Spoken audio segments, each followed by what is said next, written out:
आजकल के दौर में बल्दों वाली परंपरा बहुत कम हो गई है। पहाड़ों में बल्दों की जगह ज्यादातर छोटे मोटे पावर ट्रेलरों या छोटे ट्रैक्टरों ने ले ली है। यदि किसी गांव में बल्द हैं भी तो वो भी इक्का दुक्का परिवारों के पास ही। लेकिन बहुत पहले बल्दों की बहुत ज्यादा परंपरा हुआ करती थी। बल्द भी कई तरह के होते थे। कुछ गधे बल्द होते थे, कुछ मारखा बल्द होते थे और कुछ उजाड़ खाने वाले उजाड़ू बल्द होते थे। गाँव में बल्द भले ही कम हो गए हों, लेकिन राजनीति में बल्दों का जिक्र हर दिन इन दिनों हो रहा है। ये उजाड़ू बल्द की संज्ञा हरीश रावत ने शुरू की, उन्होंने ही दी। अब गैरसैंण पर हरीश रावत ने कहा और उसके ऊपर सुबोध उनियाल ने जो कहा वो हम कल के वीडियो में बात कर ही चुके हैं। आज बात होगी उसके आगे की। हरीश रावत ने फिर से उजाड़ू बल्द का जिक्र किया है। महेंद्र भट्ट ने भी गैरसैंण पर कुछ कहा है और विधायकों की बड़ी सैलरी तो चर्चाओं में है ही। इस सैलरी पर तू कौन मैं कौन वाली परिस्थिति चल ही रही है। इसमें अब गणेश गोदियाल ने एक बहुत बड़ी चुनौती दे दी है। वहीं यूकेडी के बुरे हाल भी जारी हैं, वहां भी युवा नेता इस्तीफा दे रहे हैं। महिला कांग्रेस के अध्यक्ष के साथ प्रदर्शन के दौरान क्या कुछ हुआ और आखिर में एक पॉजिटिव खबर भी आपके लिए है इस प्रदेश से जुड़ी हुई। इसी वीडियो में इन सब की बात करेंगे, लेकिन आगे बढ़ने से पहले लाइक का बटन दबाइए, सब्सक्राइब नहीं किया तो वो भी कीजिए और कमेंट भी करते रहिए। हरीश रावत ने कहा था कि वो गैरसैंण के मसले को पूरी तरह से हल कर देते अगर 2016 में उनकी सरकार में बगावत न हुई होती और उनकी सरकार न गिरी होती। इस पर सुबोध उनियाल ने कहा था कि बगावत के बाद भी 1 साल तक हरीश रावत मुख्यमंत्री रहे, तब उन्होंने क्यों कुछ नहीं किया, क्यों गैरसैंण को राजधानी नहीं बनाया। उन्होंने हरीश रावत को झूठ बोलने वाली मशीन तक कहा और उन पर बढ़ती उम्र का असर भी बताया। अब एक बार फिर से हरीश रावत ने इस पर पलटवार किया है। हरीश रावत ने फिर से अपना सिग्नेचर डायलॉग का जिक्र किया, यानी कि उजाड़ू बल्द का, और कहा कि ये सिर्फ उजाड़ू बल्द ही नहीं है बल्कि महापापी बल्द है। जो भी इनको खिलाता है ये उसको भी सींग मार देते हैं, यानी कि मारखा बल्द भी हैं। फिर उन्होंने ये भी बताया कि उनकी ही सरकार ने गैरसैंण के लिए क्या क्या किया था और जिस 1 साल की बात सुबोध उनियाल कर रहे थे उस 1 साल में से 7 महीने तो उनकी ही वजह से अस्थिरता प्रदेश में रही। इस मसले का हल नहीं हो पाया, इसके जिम्मेदार 2016 के दल बदलने वाले गुनहगार हैं और सिर्फ वही हैं। इनसे उत्तराखंड की जनता को आज नहीं तो कल हिसाब लेना ही होगा। वो उनको मालूम है कि हम इसके किस तरीके से काम कर रहे हैं। उनको ये मालूम था कि वेबको उसको ठेका दे दिया है सचिवालय बनाने का और 500 आवासीय भवन बनाने का। उनको ये मालूम था ये अड्डा खड़ा कर दिया गया है और इसीलिए तो एक षड्यंत्र पूर्वक भाजपा और हमारे ये असल में ये उजाड़ू बल्द नहीं है, ये महापापी बल्द हैं। मैं तो जरा सा कुछ वो करता हूँ ना, जरा सा तो ज़्यादा तकलीफ पहुँचेगी करके, इसलिए उजाड़ू बल्द कहता हूँ। तो महापापी बल्द हैं ये, तो मालिक को जो खिलाएगा उसको भी सींग मारने वाले बल्द रहे हैं। और देखो इनका आचरण, आप कहीं भी देखिए सींग मार रहे हैं सब जगह। तो ये बड़े खतरनाक बल्द हैं। सरकार को गड़बड़ा दिया, हमको टाइम ही नहीं मिला। जिस 1 साल की जिक्र ये हमारे दोस्त कर रहे हैं, उस 1 साल में 7 महीने तो अस्थिरता के में इन्होंने पैदा कर दी और उसके बाद फिर आचार संहिता लग गई। तो इसलिए आज यदि गैरसैंण का मामला अनरिजॉल्व्ड है तो वो उसका पूरा का पूरा दोष 2016 के गुनाहगारों के ऊपर है और उत्तराखंड को आज नहीं तो कल उनसे हिसाब लेना चाहिए। यदि हिसाब नहीं लेगा तो उत्तराखंड पछताएगा। हरीश रावत तो कोई बात नहीं, मुझको बहुत दिया उत्तराखंड ने, मैं धन्यवाद देता हूँ, लेकिन उत्तराखंड पछताएगा यदि इनसे हिसाब नहीं लेगा। अब ये बल्द उजाड़ू हैं, गलियां हैं, मारखा हैं, ये तो आप ही तय कीजिए।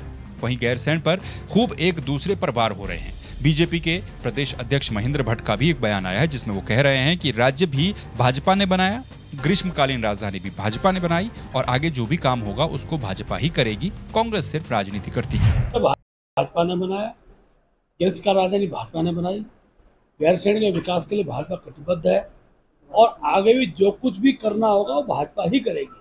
वहाँ का ढांचागत व्यवस्था को सुधार करना हो, भविष्य के अंदर प्रशासन इकाई की व्यवस्था करनी हो, भाजपा का दूसरा कर नहीं सकता है। हरीश रावत जी जो बात कह रहे हैं वो ये भूल क्यों जाते हैं उसके बाद 2 साल तक मुख्यमंत्री रहे और इतना खौफ हो गया कि जो पार्टी छोड़ के चले गए उसके बाद भी गैरसैंण को उन्होंने राजधानी नहीं बनाई। तो ये कौन सा क्या विषय समाज को दे रहे हैं। समाज सब चीज को जानता है, समाज को पूरा पता है कि भारतीय जनता पार्टी के अलावा उत्तराखंड राज्य के हर क्षेत्र के विकास के लिए हर दल केवल राजनीति करता है, हम विकास को धरातल उतारते हैं। अब दूसरी तरफ आजकल विधायकों के बढ़े हुए वेतन भत्तों पर बयानबाजी लगातार चल रही है, एक दूसरे पर छींटाकसी हो रही है। कांग्रेस नेता गणेश गोदियाल ने कहा था कि इसके लिए एक आयोग बनाया जाए और विधायकों की सैलरी कितनी बढ़ेगी कितनी नहीं बढ़ेगी ये वही आयोग तय करे। साथ ही उन्होंने ये भी घोषणा की थी कि वो अपनी बढ़ी हुई पेंशन को नहीं लेंगे, इसके लिए वो विधानसभा अध्यक्ष को एक पत्र भी लिखेंगे। उनके हिसाब से ये उचित नहीं था। अब उस पर कहीं पर वित्त मंत्री प्रेमचंद अग्रवाल ने एक बयान दिया कि गणेश गोदियाल तो बहुत ही संपन्न व्यक्ति हैं, वो चाहे तो अपनी पूरी पेंशन पेंशन भी छोड़ सकते हैं और अपने नेताओं से भी छुड़वा सकते हैं। इसी पर अब गणेश गोदियाल ने प्रेमचंद अग्रवाल को एक सार्वजनिक रूप से बड़ी चुनौती दे दी है। गणेश गोदियाल ने कहा है कि मैंने ये सजेशन दिया था कि विधायकों की सैलरी बढ़ाने के लिए एक मैकेनिज्म तैयार किया जाए, क्योंकि जो प्रदेश कर्ज में डूबा हो, जहां पर ब्याज देने के लिए भी कर्ज लिया जाता हो, आपदा के समय 5,000 की सहायता राशि फौरन देने में भी तकलीफ होती हो, बहुत सारे कर्मचारी कम वेतन पर काम कर रहे हो, उस प्रदेश में विधायकों की सैलरी में 1 लाख से भी ज्यादा बढ़ा देना सिर्फ विधायकों के रोष को कम करने के लिए मुख्यमंत्री का एक प्रयास है। इसीलिए सैलरी कैसे बढ़े, कितनी बढ़े, इसके लिए एक मैकेनिज्म तैयार। और प्रेमचंद अग्रवाल ने बतौर वित्त मंत्री इसे एक सकारात्मक विचार के रूप में नहीं लिया, बल्कि एक नेगेटिव विचार के रूप में लिया। इसके बजाय वो ये कह रहे हैं कि गणेश गोदियाल तो बहुत संपन्न व्यक्ति हैं। मैं कितना संपन्न हूं, कितना नहीं हूं, ये आपको बताने की जरूरत नहीं है, लेकिन गणेश गोदियाल ने एक चुनौती दे दी है कि प्रेमचंद अग्रवाल कितने संपन्न हैं। वो और उनके परिवार की जितनी संपत्ति है वो उसका 1/4, सिर्फ 1/4 गणेश गोदियाल को दे दें और बर्थडे में गणेश गोदियाल अपनी पूरी की पूरी संपत्ति प्रेमचंद अग्रवाल के नाम कर देंगे।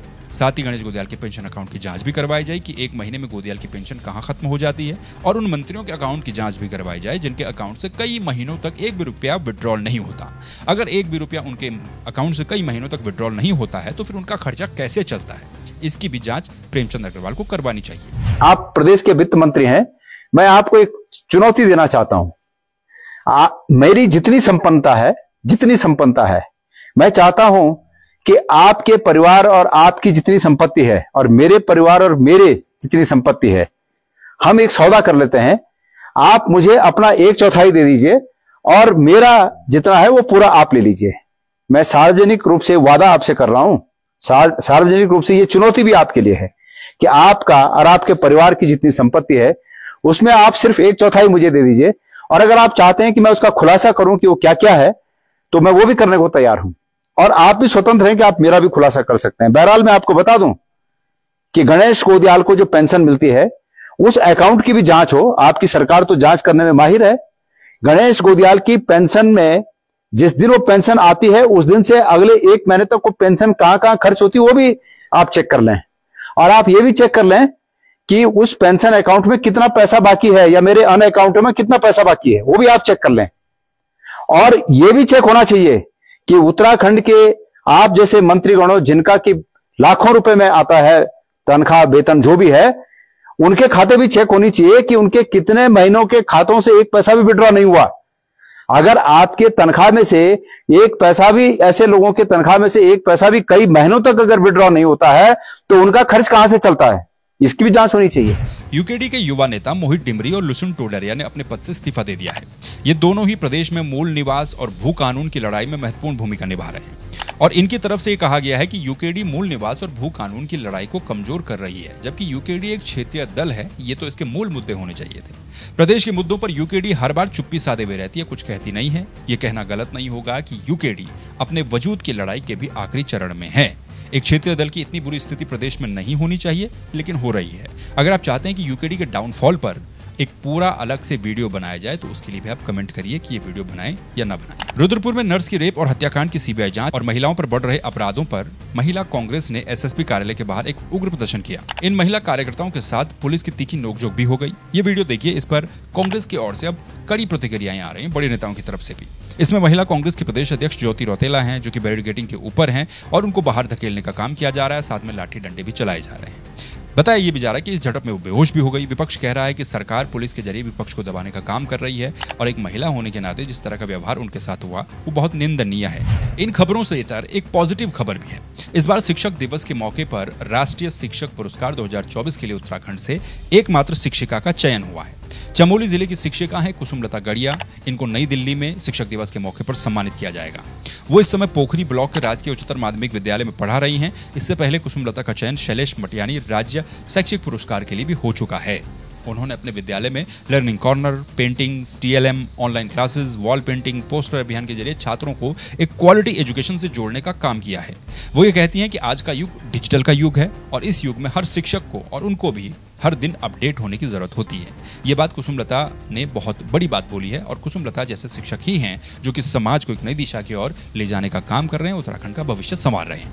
बहरहाल आपका क्या कुछ कहना है कमेंट करके जरूर बताइए। जब आपने ये वीडियो यहाँ तक देख ही लिया है तो इस चैनल को सब्सक्राइब करते हुए जाइए, वीडियो को लाइक करते हुए जाइए। फिर मुलाकात होगी आपसे किसी दूसरे वीडियो में किसी दूसरे टॉपिक के साथ। तब तक के लिए नमस्कार, अपना ख्याल रखिए।